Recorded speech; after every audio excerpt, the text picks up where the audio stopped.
ಎಲ್ಲರಿಗೂ ನಮಸ್ಕಾರ. ನಾನು ನಿಮ್ಮ ಭರತ್ ಗೌಡ, UPSC CAPF ಅಲ್ಲಿ ಆಲ್ ಇಂಡಿಯಾ ರ್ಯಾಂಕ್ 208 ಪಡೆದಿದ್ದೀನಿ.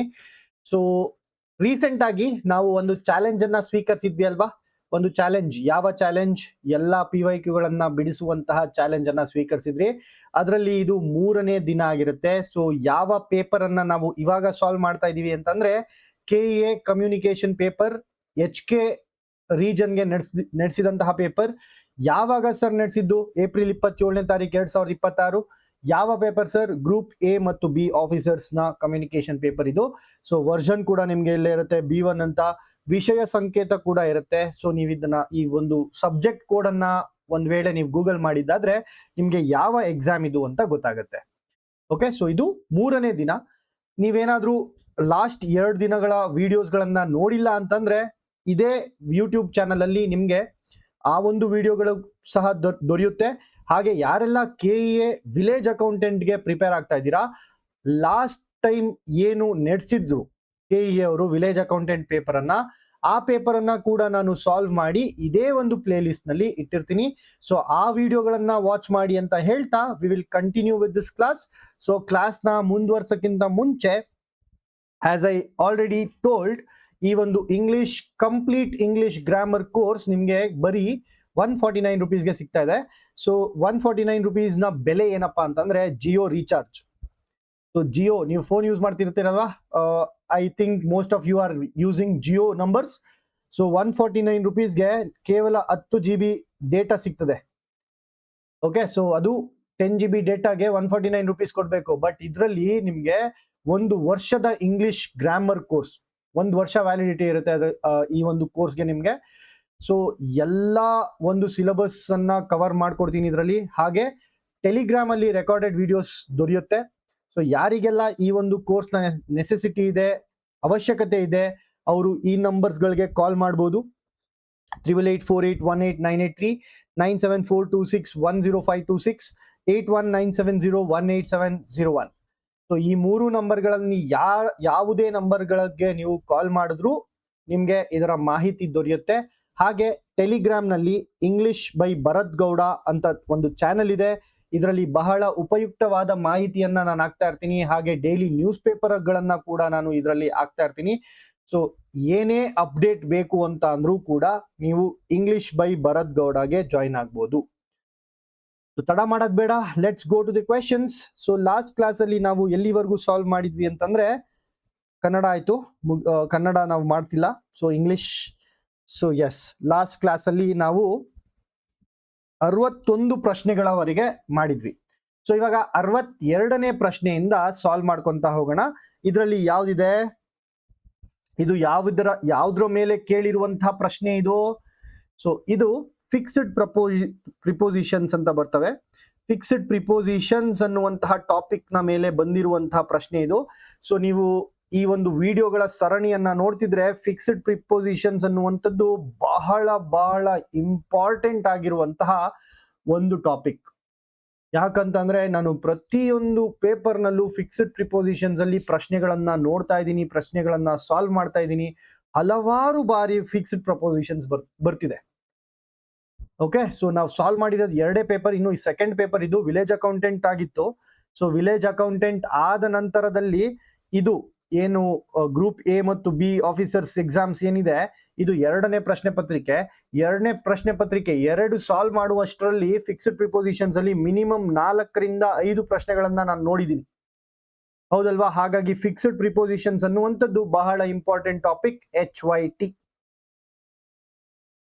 ಸೊ ಇಲ್ಲಿ ಕೊಟ್ಟಿರುವಂತದ್ದು ಪ್ರೋನ್, ಲಿವ್, ಅಬೈಡ್, ನಾಕ್. ಸೊ ಇದು ಏನು? ಇದು ವರ್ಬ್ಗಳು. ಸೊ ವರ್ಬ್ಗಳ ಜೊತೆಗೆ ಇದು ಏನು ಪ್ರಿಪೋಸಿಷನ್ಸ್ ಗಳನ್ನ ಕೊಟ್ಟಾಗ ಫ್ರೇಸಲ್ ವರ್ಬ್ಸ್ ಅಂತೀವಿ, ಅಥವಾ ಯಾವ ಒಂದು ಪ್ರಿಪೋಸಿಷನ್ ಫಿಕ್ಸ್ ಆಗುತ್ತೆ ಇದಕ್ಕೆ ಅಂತ ಕೇಳುವಂತದ್ದು. ಸೊ ಇದನ್ನ ಫ್ರೇಸಲ್ ವರ್ಬ್ಸ್ ಅಂತ ಕೂಡ ಕರೀತಾರೆ. ಪ್ರೋನ್ ನ ಜೊತೆಗೆ ಯಾವ ಒಂದು ಪ್ರಿಪೋಸಿಷನ್ ಬರಬೇಕು? prone to, this crop is prone to this disease.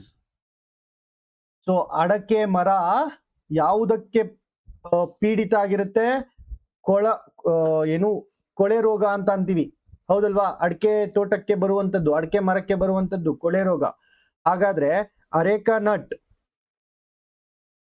Nut trees are prone to the disease. ಯಾವ ಡಿಸೀಸು?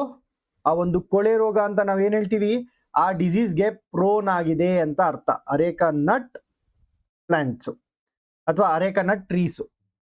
ಸೊ ಪ್ರೋನ್ ಟು ಅಂದ್ರೆ ಅದಕ್ಕೆ ಪೀಡಿತ ಆಗಿರುವಂತದ್ದು. It is prone to rust. Iron is prone to rust ಅಂದ್ರೆ iron rust ಆಗುತ್ತೆ ಅಂತ ಅರ್ಥ. Okay, so prone to ಅನ್ನುವಂಥದ್ದು 2 ಆಪ್ಷನ್ ಅಲ್ಲಿ ಇದೆ, A3 ಅಂತ. ಸೊ ಹಾಗಾಗಿ ಮೊದಲನೇ ಆಪ್ಷನ್ ಮತ್ತು third option will become wrong. So ಇವಾಗ 50-50 ಬಂದ್ರ. ಇಲ್ಲಿ ನೋಡಿ ಯಾವ್ದು ನೆಕ್ಸ್ಟ್ D1 ಇದೆ, ನಾಕ್ ಡೌನ್ ಅಂತ. 2ರಲ್ಲೂ D1 ಇದೆ. ಸೊ ನಾಕ್ ಡೌನ್ ಅಂತ ಅಂದ್ರೆ ಏನರ್ಥ? ಐ ನಾಕ್ಡ್ ಡೌನ್ ಮೈ ಎನಿಮಿ ಅಂದ್ರೆ ಕೆಳಗುಳಿಸ್ದೆ ಅಂತ. ಸೊ ಸೋಲಿಸ್ದೆ ಅಂತ ನಾಕ್ ಡೌನ್ ಅಂತ ಕರಿತೀವಿ. ಓಕೆ, ಆಮೇಲೆ ಅಬೈಡ್ಗೆ ಅಬೈಡ್ ಬೈ ಅಂತ ಕರಿತೀವಿ. ಅಬೈಡ್ ಬೈ ಅಂದ್ರೆ ಪಾಲಿಸಿ. ನೀವು ಕಾರನ್ನ ಓಡಿಸ್ಬೇಕಾದ್ರೆ you should abide by the traffic rules ಗಳನ್ನ ಪಾಲನೆ ಮಾಡಬೇಕು, ಅಬೈಡ್ ಬೈ. ಹಾಗೆ ಲೀವ್ ಜೊತೆಗೆ ಇನ್ನ ಉಳಿದಿರುವಂತದ್ದು ಒಂದೇ option, live on. So abide by C ಯಾವ್ದಕ್ ಮ್ಯಾಚ್ ಆಗ್ಬೇಕು? 2ಗೆ ಮ್ಯಾಚ್ ಆಗ್ಬೇಕು. ಆದ್ರಿಂದ ಆಪ್ಷನ್ 4 ಸರಿಯಾದ ಉತ್ತರ ಆಗತ್ತೆ. ಓಕೆ, ಮುಂದಿನ ಪ್ರಶ್ನೆಯನ್ನ ನೋಡೋಣ ನಾವು. 63ನೇ ಪ್ರಶ್ನೆ ನೋಡಿ, fill in the blank. A guest is unwelcome when dash. ಯಾವ್ದ್ರಲ್ಲಿ ಕೇಳ್ತಾ ಇರುವಂತಹ ಪ್ರಶ್ನೆ ಇದು? ಟೆನ್ಸಸ್ ಅಲ್ಲಿ ಬಂದಿರುವಂತಹ ಪ್ರಶ್ನೆ. ನೋಡಿ ಎಷ್ಟು ಪ್ರಶ್ನೆಗಳು ಟೆನ್ಸಸ್ ಅಲ್ಲಿ ಬರ್ತಿದಾವೆ. ಸೊ ಒಂದೇ ಪೇಪರ್ ನಲ್ಲಿ 5ನೇ ಟೆನ್ಸ್ ಕ್ವೆಶನ್ ಇದು. ಸೊ ಟೆನ್ಸಸ್ ಅಲ್ಲಿ ಡೈರೆಕ್ಟ್ ಆಗಿ 5 ಪ್ರಶ್ನೆಗಳನ್ನ ಟೆನ್ಸಸ್ ಅಲ್ಲಿ ಕೇಳಿರುವಂತದ್ದು. So a guest is unwelcome ಅಂದ್ರೆ ಒಬ್ಬ ಯಾರು ಗೆಸ್ಟು, ಅತಿಥಿ ಬಹಳ ದಿನ ಉಳ್ಕೊಂಡ್ರೆ ಅವನನ್ನ ಚೆನ್ನಾಗಿ ಟ್ರೀಟ್ ಮಾಡಲ್ಲ ಅಂತ. ಯಾಕಾದ್ರೂ ಬಂದು ಇವನು ಅಂತ ಅನ್ಕೊಂತಾನೆ ಅಂತ. So it is a general fact.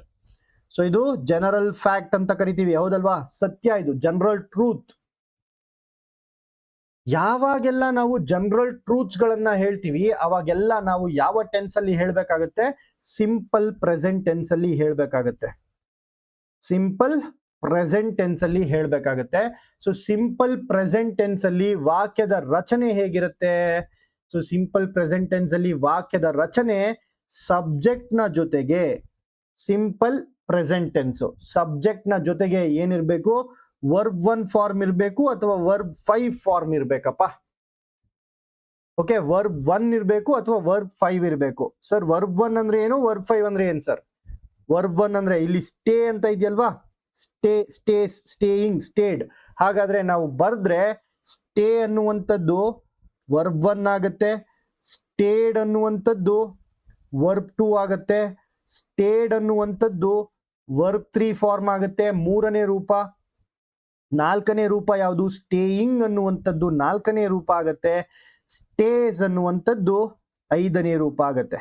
ಹಾಗಾದ್ರೆ ಇವಾಗ ಸಿಂಪಲ್ ಪ್ರೆಸೆಂಟ್ ಟೆನ್ಸ್ ಅಂತ ಗೊತ್ತಾಯ್ತು ಸರ್. ಯಾಕೆ ಸಿಂಪಲ್ ಪ್ರೆಸೆಂಟ್ ಟೆನ್ಸ್ ಸರ್?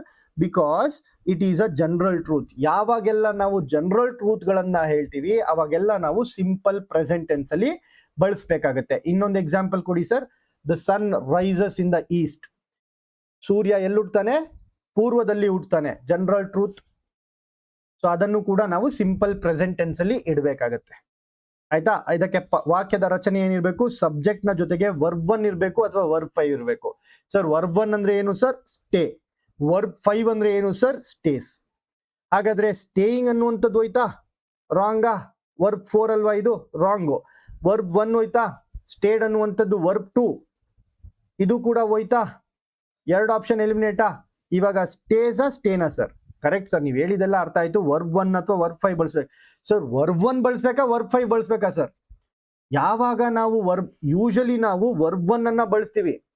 ಒಂದೇ ಒಂದು ಕೇಸ್ ನಲ್ಲಿ, ಒಂದು ವೇಳೆ ನನ್ನ ಸಬ್ಜೆಕ್ಟ್ ಏನಾದ್ರೂ 3ನೇ ವ್ಯಕ್ತಿ ಥರ್ಡ್ ಪರ್ಸನ್ ಇದ್ದು, ಒಂದು ವೇಳೆ ನನ್ನ ಸಬ್ಜೆಕ್ಟ್ ಏನಾದ್ರೂ ಥರ್ಡ್ ಪರ್ಸನ್ ಇದ್ದು ಅದಾದ ನಂತರ ಏಕವಚನದಲ್ಲಿ ಇದ್ರೆ, ಸೊ ನನ್ನ ಸಬ್ಜೆಕ್ಟ್ ಥರ್ಡ್ ಪರ್ಸನ್ ಇದ್ದು ಏಕವಚನದಲ್ಲಿದ್ರೆ ಅವಾಗ ನಾವು ವರ್ಬ್ 5 ಅನ್ನ ಬಳಸ್ತೀವಿ.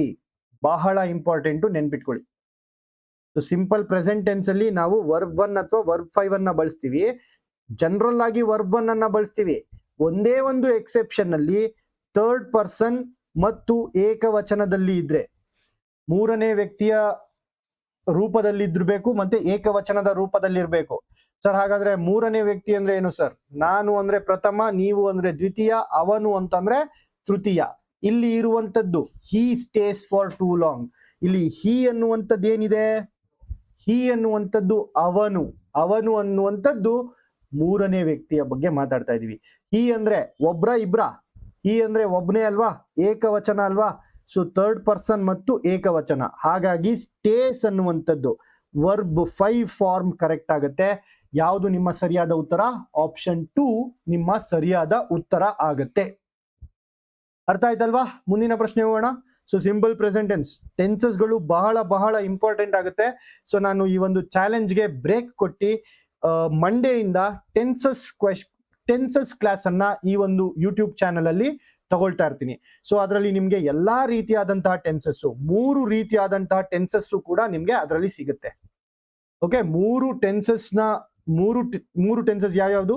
ಪ್ರೆಸೆಂಟ್ ಟೆನ್ಸ್, ಪಾಸ್ಟ್ ಟೆನ್ಸ್ ಮತ್ತು ಫ್ಯೂಚರ್ ಟೆನ್ಸ್. ಈ 3 ಕೂಡ ನಿಮ್ಗೆ ಸಿಗುತ್ತೆ. ಅರ್ಥ ಆಯ್ತಾ? ಮುಂದಿನ ಪ್ರಶ್ನೆ ಹೋಗೋಣ. ಮುಂದಿನ ಪ್ರಶ್ನೆಯನ್ನ ನೋಡಿ. In the following question part of the sentence may have an error. Find out which part of sentence as N error ಅಂತ ಕೇಳಿದ್ದಾರೆ. ಸೊ ಎಲ್ಲಿ ತಪ್ಪಿದೆ ಅಂತ ಕಂಡುಹಿಡಿಬೇಕು ನಾವು. Simple spot the error type of question. ಅದು ಯಾವ್ದ್ರಲ್ಲಿದೆ? ಕನ್ಫ್ಯೂಸಿಂಗ್ ವರ್ಡ್ಸ್ ಅಲ್ಲಿ ಇದೆ. ಕನ್ಫ್ಯೂಸಿಂಗ್ ವರ್ಡ್ಸ್, ವೊಕ್ಯಾಬುಲರಿಗೆ ಸಂಬಂಧಪಟ್ಟಿರುವಂತಹ ಪ್ರಶ್ನೆ. ಇಲ್ಲಿ ನೋಡಿ, beside food the pilgrims carried some medicines. ಯಾವುದೇ ತಪ್ಪಿಲ್ಲ ಅಂತಂದ್ರೆ 4 ಹಾಕ್ಬೇಕು. ಬಟ್ ಇದ್ರಲ್ಲಿ ತಪ್ಪಿದ್ಯಾ? ಖಂಡಿತವಾಗ್ಲೂ ತಪ್ಪಿದೆ. ಏನ್ ಸರ್ ತಪ್ಪು? What is the error in this sir ಅಂತ ಅಂದ್ರೆ, ನೀವು ಕನ್ಫ್ಯೂಸ್ ಆಗಬಾರ್ದು ಬಿಸೈಡ್ ಮತ್ತು ಬಿಸೈಡ್ಸ್ಗೆ. ಬಿಸೈಡ್ ಅಂದ್ರೆ ಇಟ್ ಈಸ್ ಅ ಪ್ರಿಪೋಸಿಷನ್, ಪಕ್ಕದಲ್ಲಿ ಅಂತ ಅರ್ಥ. Ajay sir will stand beside me ಅಂದ್ರೆ ಅಜಯ್ ಸರ್ ನನ್ನ ಪಕ್ಕದಲ್ಲಿ ನಿಂತ್ಕೊಳ್ತಾರೆ ಅಂತ. ಬಿಸೈಡ್ಸ್ ಅಂದ್ರೆ ಈ ರೂಮ್ ನಲ್ಲಿ ನನ್ನನ್ನ ಹೊರತುಪಡಿಸಿ ಅಜಯ್ ಸರ್ ಇದ್ದಾರೆ ಅಂತ ಅರ್ಥ. ಅರ್ಥ ಆಯ್ತಾ? ಸೊ ಬಿಸೈಡ್ ಅಂದ್ರೆ ನನ್ನ ಪಕ್ಕ. ನನ್ನ ಪಕ್ಕದಲ್ಲಿ ಏನಿದೆ? ನನ್ನ ಪಕ್ಕದಲ್ಲಿ ಒಂದು ಚೇರ್ ಇದೆ. ಆ ಚೇರ್ ಅಲ್ಲಿ ಯಾರು ಕೂತಿದ್ದಾರೆ? ಅಜಯ್ ಸರ್ ಕೂತಿದ್ದಾರೆ. ಇದು beside. Ajay sir is sitting beside me, ನನ್ನ ಪಕ್ಕದಲ್ಲಿ. ಬಿಸೈಡ್ಸ್ ಅನ್ನುವಂಥದ್ದು ಏನು ಅರ್ಥ? ಹೊರತುಪಡಿಸಿ ಅಂತ. ಸೊ ಹೊರತುಪಡಿಸಿ, ನನ್ನನ್ನ ಹೊರತುಪಡಿಸಿ ಇನ್ಯಾರಿಲ್ಲಿದ್ದಾರೆ ಅಂತ ಅರ್ಥ ಬಿಸೈಡ್ಸ್ ಅಂದ್ರೆ. ಓಕೆ, ಸೊ ಕನ್ಫ್ಯೂಸ್ ಆಗಬಾರ್ದು. ಬಿಸೈಡ್ ಅಂದ್ರೆ ಪಕ್ಕದಲ್ಲಿ, ಬಿಸೈಡ್ಸ್ ಅಂದ್ರೆ ಹೊರತುಪಡಿಸಿ. ಸೊ ಇಲ್ಲಿ ಈ ಒಂದು ಸೆಂಟೆನ್ಸ್ಗೆ, ಈ ಒಂದು ವಾಕ್ಯಕ್ಕೆ ಸರಿಯಾದ ಉತ್ತರ ಏನಾಗಬೇಕಿತ್ತು? Besides food the pilgrim carried some medicines. ಅಂದ್ರೆ ಪಿಲಿಗ್ರಿಮ್ಸ್ ಅಂದ್ರೆ ಯಾತ್ರಿಗಳು, ದೇವಸ್ಥಾನಕ್ಕೆಲ್ಲ ಹೋಗ್ತಾರಲ್ವಾ ಯಾತ್ರಿಗಳು, ಅವರನ್ನ ಪಿಲಿಗ್ರಿಮ್ಸ್ ಅಂತ ಕರೀತಾರೆ. ವೊಕ್ಯಾಬುಲರಿ ವರ್ಡ್, ವೊಕ್ಯಾಬುಲರಿಗೆ ಇನ್ಕ್ಲೂಡ್ ಮಾಡ್ಕೋಬೇಕು. ಪಿಲಿಗ್ರಿಮ್ಸ್ ಅಂದ್ರೆ ಏನು? ಯಾತ್ರಿಗಳು. ಓಕೆ, ಸೊ ಈ ಯಾತ್ರಿಗಳು ಏನ್ ಮಾಡ್ತಾರೆ ಅಂದ್ರೆ, ದೇವಸ್ಥಾನಕ್ಕೆ ಹೋಗಿರುವಂತಹ ಯಾತ್ರಿಗಳು ಊಟವನ್ನ ಹೊರತುಪಡಿಸಿ, ಊಟದ ಜೊತೆಗೆ ಮೆಡಿಸಿನ್ಸ್ ಗಳನ್ನು ಕೂಡ ಎತ್ಕೊಂಡು ಹೋದ್ರು ಅಂತ ಅರ್ಥ. ಮೆಡಿಸಿನ್ಸ್ ನ ಕೂಡ ಎತ್ಕೊಂಡು ಹೋದ್ರು. ಸೊ ಇಲ್ಲಿ ಫುಡ್ ಅನ್ನ ಹೊರತುಪಡಿಸಿ ಅಥವಾ ಜೊತೆಗೆ ಅಂತ ಅರ್ಥ ಕೊಡುವಂಥದ್ದು ಬಿಸೈಡ್ಸ್, ಬಿಸೈಡ್ ಅಲ್ಲ. ಹಾಗಾಗಿ ಎಲ್ಲಿ ತಪ್ಪಿದೆ? ಆಪ್ಷನ್ 1 ನಲ್ಲಿ ತಪ್ಪಿದೆ. ಹಾಗಾಗಿ ಅದೇ ಸರಿಯಾದ ಉತ್ತರ. ಸೊ ಯಾವ ಆಪ್ಷನ್ ಅಲ್ಲಿ ತಪ್ಪಿದೆ ಅಂತ ಕಂಡುಹಿಡಿತಾ ಇರೋದು ಆಪ್ಷನ್ 1 ನಲ್ಲಿ ತಪ್ಪಿದೆ. ಹಾಗಾಗಿ ಅದೇ ಒಂದು ಉತ್ತರ. ನಂತರದ ನೆಕ್ಸ್ಟ್ ಕ್ವೆಶನ್ ಹೋಗೋಣ. 65th question, match list 1 with list 2 and select the correct answer from the codes given below the list. So 2 list ಗಳನ್ನ ಕೊಟ್ಟಿದ್ದಾರೆ. ಲಿಸ್ಟ್ ಗಳನ್ನ ಕೊಟ್ಟು ಮ್ಯಾಚ್ ದ ಫಾಲೋಯಿಂಗ್ ಕೇಳಿದ್ದಾರೆ. ಇದು ಯಾವ ಟೈಪ್ ಅಲ್ಲಿ ಬರುತ್ತೆ ಸರ್? ಸೊ ನಾನು ನಿಮ್ಗೊಂದು ಇಂಟ್ರೊಡಕ್ಷನ್ ಅನ್ನ ಕೊಟ್ಟಿದ್ದೆ ಲಾಸ್ಟ್ ಕ್ಲಾಸ್ ಅಲ್ಲಿ. ಐ ಥಿಂಕ್ ಹಿಂದಿನ ಪ್ರಶ್ನೆ ಪತ್ರಿಕೆಯಲ್ಲಿ ಲೀಫ್ ಮತ್ತು ಲೀಫ್ಲೆಟ್ ಅಂತ ಕೊಟ್ಟಿದ್ರು. ಲೀಫ್ ಮತ್ತು ಲೀಫ್ಲೆಟ್ ಅಂತ ಕೊಟ್ಟಿದ್ರು. ಡಿಮ್ಯುನಿಟಿವ್ಸ್ ಅಂತ ಕರಿತೀವಿ. ಡಿಮ್ಯುನಿಟಿವ್ಸ್ ಅಂತ ಕರಿತೀವಿ ಇದನ್ನ. ಸೊ ದೊಡ್ಡದು ಮತ್ತು ಚಿಕ್ಕದು, ಅನಿಮಲ್ ಮತ್ತು ಆಫ್ ಸ್ಪ್ರಿಂಗ್. ಸೊ ಅನಿಮಲ್ ಮತ್ತು ಆಫ್ ಸ್ಪ್ರಿಂಗ್. ಟೈಗರ್ಗೆ ಏನಂತ ಕರೀತಾರೆ ಸರ್? ಟೈಗರ್ಗೆ ಕಬ್ ಅಂತ ಕರೀತಾರೆ. ಲಯನ್ಗೆ ಏನಂತ ಕರೀತಾರೆ ಸರ್? ಲಯನ್ಗೂ ಕೂಡ ಕಬ್ ಅಂತಾನೆ ಕರೀತಾರೆ. ಓಕೆನಾ? ಕ್ಯಾಟ್ಗೆ ಏನಂತ ಕರೀತಾರೆ ಸರ್? ಕ್ಯಾಟ್ಗೆ ಕಿಟನ್ ಅಂತ ಕರೀತಾರೆ. ಕ್ಯಾಟ್ ನ ಮರಿಗೆ ಕಿಟನ್ ಅಂತ ಕರೀತಾರೆ. ಡೀರ್, ಜಿಂಕೆಯ ಮರಿಗೆ ಫಾನ್ ಅಂತ ಕರೀತಾರೆ. ಗೋಟ್ ನ ಮರಿ, ಮೇಕೆ ಮರಿಗೆ ನಾವೇನಂತೀವಿ? ಕಿಡ್ ಅಂತೀವಿ. ಆಯ್ತಾ? ಸೊ ನಿಮ್ಮ ಕೆಲಸ ಏನು sir? What is your home work for today sir?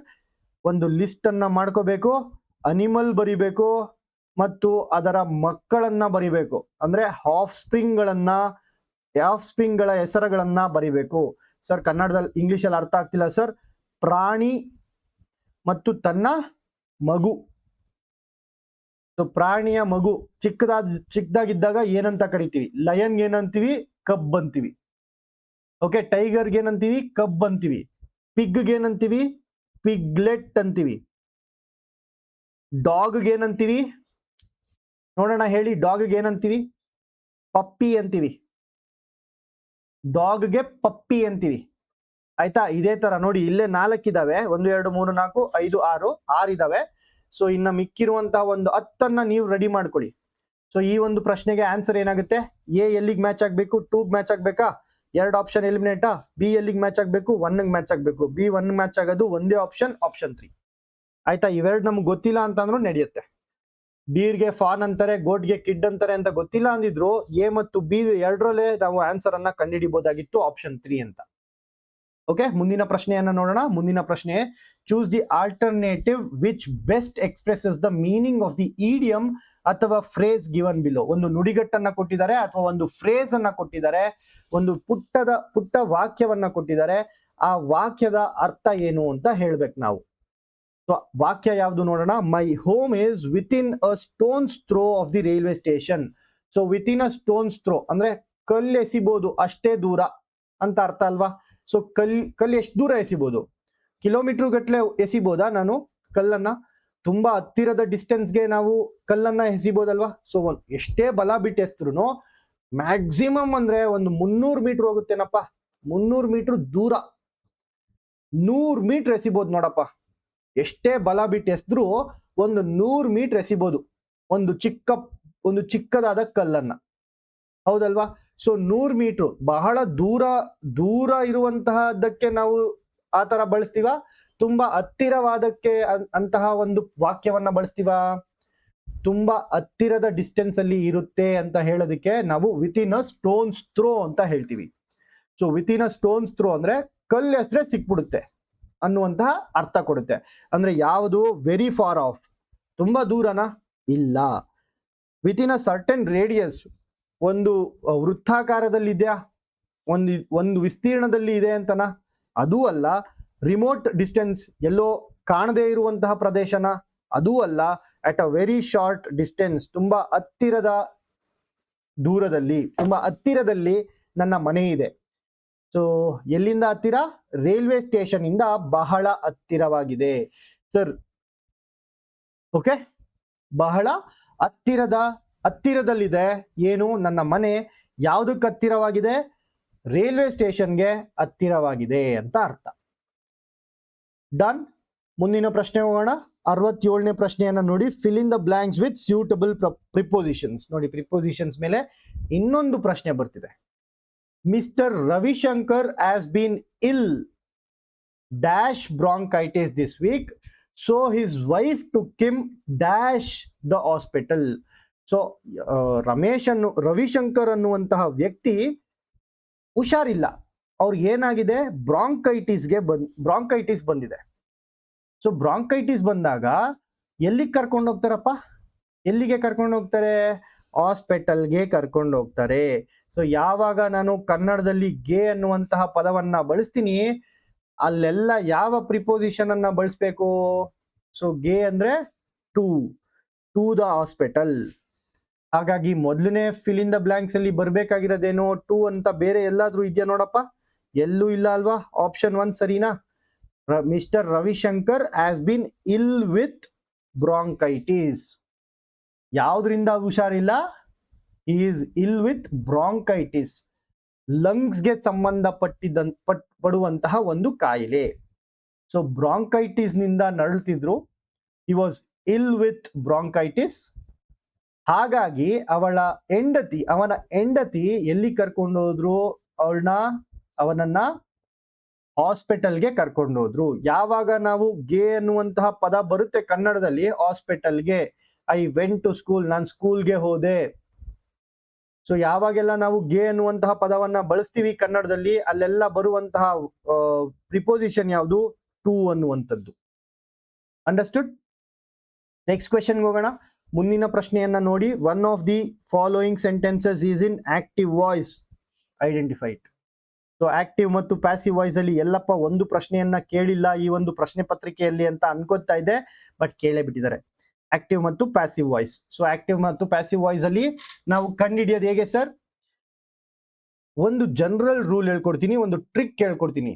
ಯಾವಾಗ ನಿಮ್ಗೆ ವರ್ಬ್ 3 ಫಾರ್ಮ್ ಇರುತ್ತಲ್ವಾ, ಅದು ನಿಮ್ಮ ಪ್ಯಾಸಿವ್ ವಾಯ್ಸ್ ಅಂತ ಫಿಕ್ಸ್ ಆಗ್ಬಿಡಿ. Okay, rules must be followed. Followed ಅನ್ನುವಂಥದ್ದು ವರ್ಬ್ 2 ಆಗುತ್ತೆ, ವರ್ಬ್ 3 ಆಗುತ್ತೆ.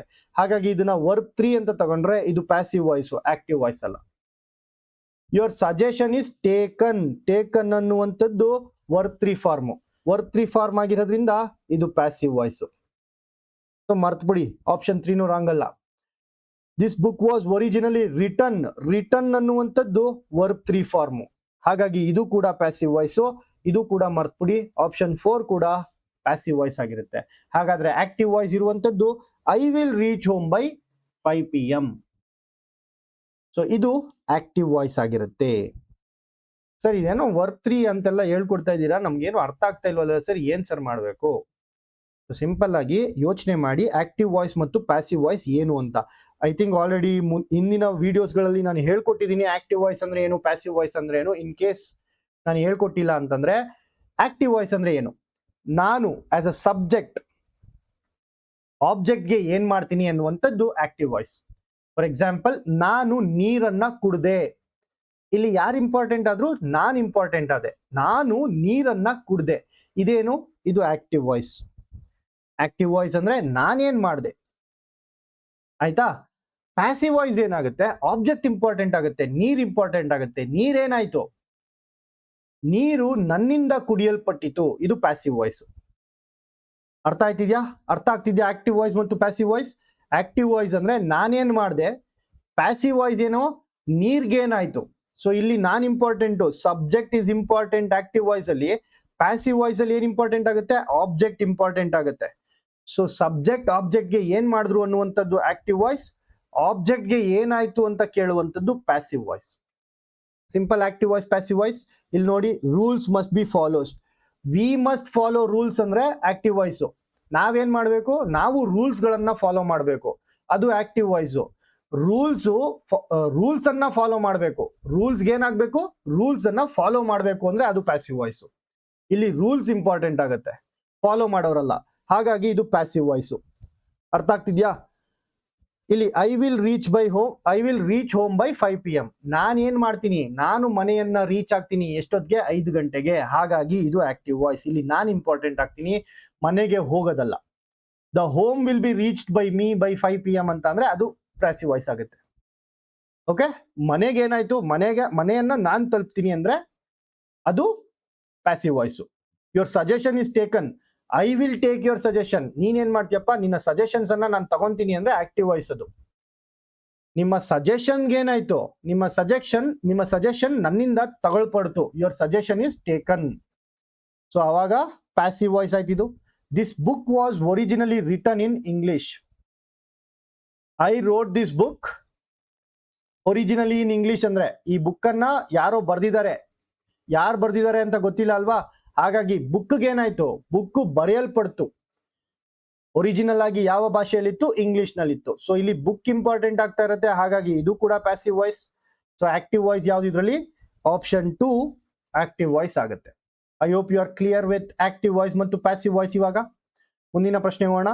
Robert is an dash of this college. Whereas his sister is an dash of BRT institution. ಇಲ್ಲಿ ಏನ್ ಕೊಟ್ಟಿದ್ದಾರೆ? Alumnus, alumna, alumna, alumnus, alumni, alumna, alumna, ಅಲುಮ್ನೈ. Alumni, alumni ಅನ್ನೋದು alumni ಅನ್ನುವಂಥದ್ದು ನಾವು ಬಳಸಲ್ಲ. ಅಲುಮ್ನಾ ಅಂತ ಅಂತೀವಿ, ಅಲುಮ್ನೈ ಅಂತೀವಿ, ಅಲುಮ್ನಸ್ ಅಂತ ಕರಿತೀವಿ. ಯಾವಾಗ ನಾವು ಅಲುಮ್ನಾ ಅಂತೀವಿ, ಅಲುಮ್ನೈ ಅಂದ್ರೆ ಏನು? ಹಳೆಯ ವಿದ್ಯಾರ್ಥಿಗಳು ಅಂತ. ಅಲುಮ್ನಾ ಅಂತ ಅಂದ್ರೆ ಏನು? ಹಳೆಯ ವಿದ್ಯಾರ್ಥಿನಿ ಅಂತ. ಹಳೆಯ ವಿದ್ಯಾರ್ಥಿನಿ. ಹಳೆಯ ವಿದ್ಯಾರ್ಥಿನಿಗೆ ನಾವು ಏನಂತ ಕರಿತೀವಿ? ಹಳೆಯ ವಿದ್ಯಾರ್ಥಿನಿಗೆ ನಾವು ಅಲುಮ್ನಾ ಅಂತ ಕರಿತೀವಿ. ಇಲ್ಲಿ ನೋಡಿ, ಸಿಸ್ಟರ್ ಅಂತ. ಸಿಸ್ಟರ್ ಅಂದ್ರೆ ಅವನ ತಂಗಿ. ತಂಗಿ ಅಂದ್ರೆ ಯಾವ ಲಿಂಗ? ಸ್ತ್ರೀಲಿಂಗ. ವಿದ್ಯಾರ್ಥಿನಿ ಅಲ್ವಾ? ಹಳೆಯ ವಿದ್ಯಾರ್ಥಿನಿ. ಹಾಗಾಗಿ ಇಲ್ಲಿ ಏನ್ ಬರ್ಬೇಕು? ಅಲುಮ್ನಾ ಬರ್ಬೇಕು. ಇಲ್ಲಿ ನೋಡಿ, ಅಲುಮ್ನಾ ಇದೆ, ಇಲ್ಲೂ ಕೂಡ ಅಲುಮ್ನಾ ಇದೆ. ಸೊ ಆಪ್ಷನ್ 1 ಅಥವಾ ಆಪ್ಷನ್ 3 ಆಗಿರ್ಬೇಕು. 2 ಮತ್ತು 4 ರಾಂಗ್ ಆಯ್ತು. ಹಾಗಾದ್ರೆ ಅಲುಮ್ನೈ ಅಂದ್ರೆ ಏನು ಸರ್? ಹಳೆಯ ವಿದ್ಯಾರ್ಥಿಗಳು. ಸೊ ಬಹುವಚನ, ಪ್ಲೂರಲ್ ಫಾರ್ಮ್. ಓಲ್ಡ್ ಸ್ಟೂಡೆಂಟ್ಸ್ಗೆ ನಾವು ಅಲುಮ್ನೈ ಅಂತೀವಿ. ಹಳೆಯ ವಿದ್ಯಾರ್ಥಿಗಳಿಗೆ ನಾವು ಬಹುವಚನದಲ್ಲಿ ಅಲುಮ್ನೈ ಅಂತೀವಿ. ಇದು ಬಹುವಚನ. ಇಲ್ಲಿ ರಾಬರ್ಟ್ ಅನ್ನುವಂಥದ್ದು ಏಕವಚನನ ಬಹುವಚನನ? ಒಬ್ನೇ ಅಲ್ವಾ ರಾಬರ್ಟ್ ಅನ್ನುವಂಥದ್ದು? ಏಕವಚನ. ಸರ್ ಹೇಗ್ ಸರ್ ಹೇಳ್ತೀರಾ ಒಬ್ನೇ ಅಂತ? ಇಲ್ಲಿ ನೋಡಿ, ಈಸ್ ಅಂತ ಇದೆ. ಈಸ್ ಅನ್ನುವಂಥದ್ದು ಎಂತಹ ವರ್ಬು? ಏಕವಚನದ ವರ್ಬು. ಅದೇ ಬಹುವಚನದಲ್ಲಿ ಇದ್ದಿದ್ರೆ ಆರ್ ಅಂತ ಕೊಟ್ಟಿರೋರು, ಹೌದಲ್ವಾ? ಬಹುವಚನದಲ್ಲಿ ಹಾರ್ ಅಂತ ಕೊಟ್ಟಿರೋರು, ಬಟ್ ಇಲ್ಲಿ ಈಸ್ ಅಂತ ಕೊಟ್ಟಿದ್ದಾರೆ, ಹಾಗಾಗಿ ಏಕವಚನ ಅಲ್ವಾ? ಸೊ ಅಲುಮ್ನೈ ಯಾಕೆ ಬರುತ್ತೆ? ಅಲುಮ್ನೈ ಬರಲ್ಲ, ಅಲುಮ್ನಸ್ ಬರುತ್ತೆ. ಹಾಗಾದ್ರೆ ಅಲುಮ್ನಸ್ ಅಂದ್ರೆ ಏನು ಸರ್? ಅಲುಮ್ನಸ್ ಅಂದ್ರೆ ಹಳೆಯ ವಿದ್ಯಾರ್ಥಿ. ಹಳೆಯ ವಿದ್ಯಾರ್ಥಿ, ಹುಡುಗ, ಪುರುಷ. ಸೊ ಇದು ಸ್ತ್ರೀಲಿಂಗ,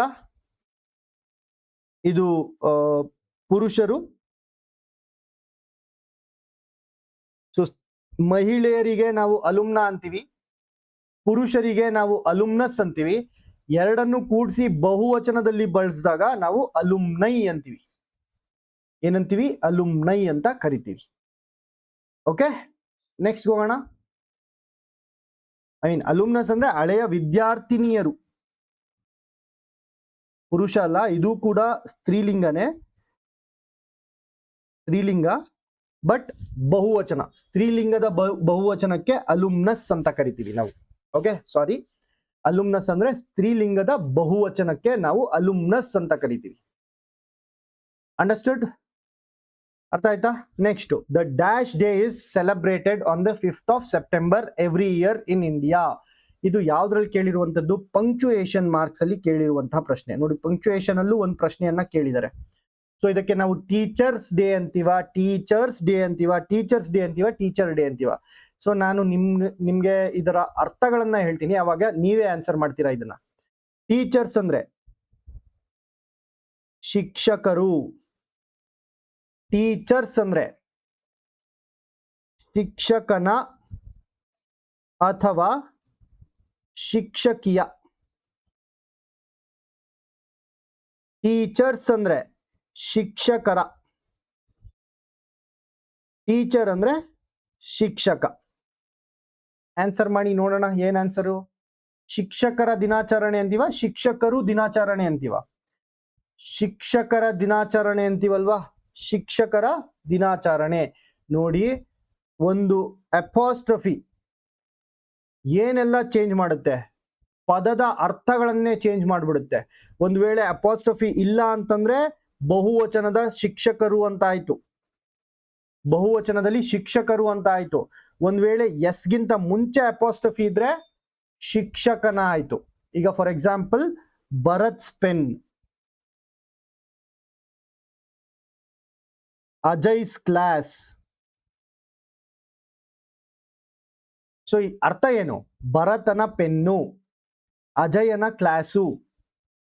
ಸೊ ಏಕವಚನದಲ್ಲಿ ಬಂತು ಇದು, ಅಪಾಸ್ಟ್ರಫ್ ಎಸ್. ಒಂದು ವೇಳೆ ನನ್ನ ಪದ ಎಸ್ ಇಂದ ಎಂಡ್ ಆದ್ರೆ, ಸರ್ ಮನಸ್, ಮನಸ್ ಅಂತ ಇದೆ. ಮನಸ್ಸನ ಪೆನ್ನು ಅನ್ನೋದಕ್ಕೆ, ಮನಸ್ಸನ ಬ್ಯಾಗು ಅನ್ನೋದಕ್ಕೆ ಹೆಂಗ್ ಸರ್ ಬರಿತೀವಿ? ಸೊ ಮನಸ್ ಅಂತ ಬರೆಯಲ್ಲ. ಮನಸ್ ಅಂದ್ರೆ ಮನನ ಆಗೋಯ್ತದೆ. ಸೊ ಅಪಾಸ್ಟ್ರಫಿನ ಎಸ್ ಆದ್ಮೇಲೆ ಒಟ್ಟಿಗೆ ಒಂದೇ ಸರಿ ಬರುತ್ತೀವಿ. ಸೊ ಆಕ್ಚುಯಲ್ ಆಗಿ ಹೆಂಗ್ ಬರಿಬೇಕು? ಮನಸ್ಸಸ್ ಅಂತ ಬರಿಬೇಕು. ಬಟ್ ಇಂಗ್ಲಿಷ್ ನಲ್ಲಿ ಆ ತರ ಹೇಳಿದ್ರೆ ಚೆನ್ನಾಗಿರಲ್ಲ ಅನ್ಬಿಟ್ಟು ಲಾಸ್ಟ್ ಎಸ್ ಅನ್ನ ಎಲಿಮಿನೇಟ್ ಮಾಡಿ ಮನಸ್ ಅಂತ ಕರೀತಾರೆ. ಇಟ್ ಈಸ್ ಮನಸ್ ಬ್ಯಾಗ್ ಅಂತ. ಸೊ ಎಸ್ ಅನ್ನ ಒತ್ತುತ್ತೀವಿ ನಾವು. ಸೊ ಮನಸ್ ಬ್ಯಾಗ್ ಅಂತ ಕರಿತೀವಿ ನಾವು. ಹಾಗೆ ಟೀಚರ್ಸ್ ಅನ್ನುವಂಥದ್ದು ಯಾವ್ದ್ರಿಂದ ಎಂಡ್ ಆಗ್ತಿದೆ? ಎಸ್ ಇಂದ ಎಂಡ್ ಆಗ್ತಿದೆ. ಎಸ್ ಇಂದ ಎಂಡ್ ಆಗುವಂತಹ ಪದಗಳಿಗೆ ಅಪಾಸ್ಟ್ರಫಿನ ನಾವು ಲಾಸ್ಟ್ ಅಲ್ಲಿ ಹಾಕ್ತಿವಿ. ಟೀಚರ್ಸ್ ಡೇ, ಅವಾಗ ಎಸ್ಗೆ ನಾವು ಬಹಳ ಒತ್ತನ್ನ ಇಟ್ಟು ಹೇಳ್ತೀವಿ. ಅರ್ಥ ಆಯ್ತಾ? ಸೊ ಇದು ನಿಮ್ಮ 70ನೇ ಪ್ರಶ್ನೆ ಆಗಿರುತ್ತೆ. ಸೊ ಇವತ್ತಿಗೆ 3ನೇ ದಿನಕ್ಕೆ, 3rd ಡೇಗೆ ಈ ಒಂದು ಪೇಪರ್ ಅನ್ನ ನಾವು ಕಂಪ್ಲೀಟ್ ಮಾಡಿದೀವಿ. ಸೊ ಮುಂದಿನ ದಿನಗಳಲ್ಲಿ ಇದರಲ್ಲಿ ಇರುವಂತಹ ಎಲ್ಲಾ ಪೇಪರ್ಸ್ ಗಳನ್ನ ಸಾಲ್ವ್ ಮಾಡೋಣ ಅಂತ ಹೇಳ್ತಾ ಮುಂದಿನ ಕ್ಲಾಸ್ ನಲ್ಲಿ ಸಿಗೋಣ. ಸೊ ಅದಕ್ಕಿಂತ ಮುಂಚೆ, before ending the class, I just wanted to make another announcement. So ಆ ಒಂದು ಕೋರ್ಸ್, ಇಂಗ್ಲಿಷ್ ಕೋರ್ಸ್ ಏನಿದೆ, ಈ ಇಂಗ್ಲಿಷ್ ಕೋರ್ಸ್ ಇನ್ನು ಕೆಲವೇ ದಿನಗಳಿಗೆ ಮಾತ್ರ ಅಡ್ಮಿಷನ್ಸ್ ಓಪನ್ ಆಗಿರುತ್ತೆ. ಸೊ ಇಫ್ ಇನ್ ಕೇಸ್ ನೀವು ಇನ್ನೂ ಅಡ್ಮಿಷನ್ ಆಗಿಲ್ಲ ಅಂತಂದ್ರೆ ಆ ಒಂದು ಇಂಗ್ಲಿಷ್ ಕೋರ್ಸ್ಗೆ ನೀವು ಜಾಯ್ನ್ ಆಗ್ಬೋದು. It cost you only ₹149. So ನಾನು ಯಾವಾಗ್ಲೂ ಹೇಳ್ತಾ ಇರ್ತೀನಿ, ₹149 ಅನ್ನುವಂಥದ್ದು ಫೀಸ್ ಅಲ್ಲ, ನನಗೆ ಬೇಕಾಗಿರುವಂಥದ್ದು, ನನ್ನ ಆಕ್ಚುಯಲ್ ಫೀಸ್ ನೀವು ನನಗೆ ಕೊಡಬೇಕಾಗಿರುವಂಥದ್ದು your commitment and your dedication. So commitment ಮತ್ತು ಡೆಡಿಕೇಶನ್ ಮತ್ತು ನಿಮ್ಮ efforts, all this is important. This is considered as your fees. ಈ ₹149 ಏನಕ್ಕೂ ಅಲ್ಲ. ಓಕೆ, ಸೊ ಇದಕ್ಕೆ ನೀವು ಜಾಯ್ನ್ ಆಗಬೇಕು ಅಂತಂದ್ರೆ ಈ ನಂಬರ್ಗೆ ನೀವು ಕಾಲ್ ಮಾಡ್ಬೋದು. ಹಾಗೆ ಯಾರೆಲ್ಲ ವಿಲೇಜ್ ಅಕೌಂಟೆಂಟ್ಗೆ ಪ್ರಿಪೇರ್ ಆಗ್ತಾ ಇದ್ದಾರೆ ಎಲ್ಲರಿಗೂ ಈ ಒಂದು ವಿಡಿಯೋನ ಶೇರ್ ಮಾಡಿ. ಹಾಗೆ ಹಳೆಯ ವಿಡಿಯೋಸ್ಗಳು, PYQ ಅನಾಲಿಸಿಸ್ ವಿಡಿಯೋಗಳು ಕೂಡ ಈ ಒಂದು ಚಾನಲ್ ಅಲ್ಲಿ ಅವೈಲಬಲ್ ಇರುತ್ತೆ. ಸೊ ಆ ಒಂದು ವಿಡಿಯೋಸ್ಗಳನ್ನು ನೋಡಿ ಇದರ ಒಂದು ಬೆನಿಫಿಟ್ ಅನ್ನ ಪಡ್ಕೊಳ್ಳಿ ಅಂತ ಹೇಳ್ತಾ, will meet you in the next class. ಅಲ್ಲಿವರೆಗೂ have a nice day and take care.